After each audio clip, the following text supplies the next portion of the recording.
Hello and welcome to day 237 of me trying to teach myself how to draw.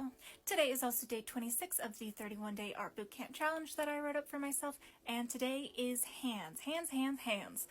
So I drew 4 hands in pencil first as like a mini little warm-up, and then I grabbed a pen, set a timer for 7 minutes, and drew 16 more hands, so 20 hands in total. And I learned a handful of things today. One, I do really well with Bridgman's method of using straight lines to map out where the palm is, and then I will go in and I will find the curve of all the fingers.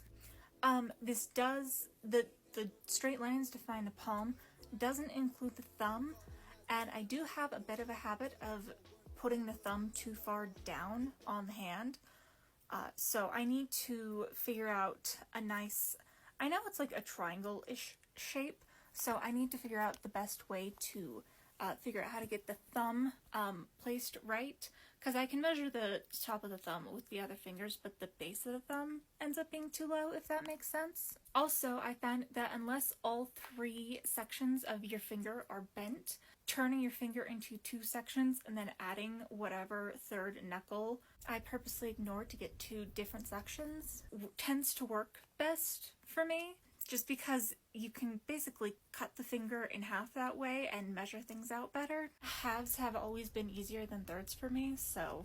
I also realized that I always place my fingernail way too far back on the finger. It's supposed to be about halfway between the knuckle and the tip of the finger, and I've been starting them about 1/3 to 1/4 of the way up past the knuckle, which is just too close, and it messes with all of the foreshortening and perspective that hands tend to have.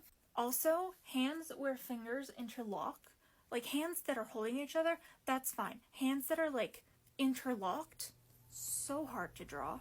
It's like that optical illusion with the elephant where you have to count how many feet it has and it's like a million because of the way the lines are drawn. Also, using pen, worst and best decision of my life.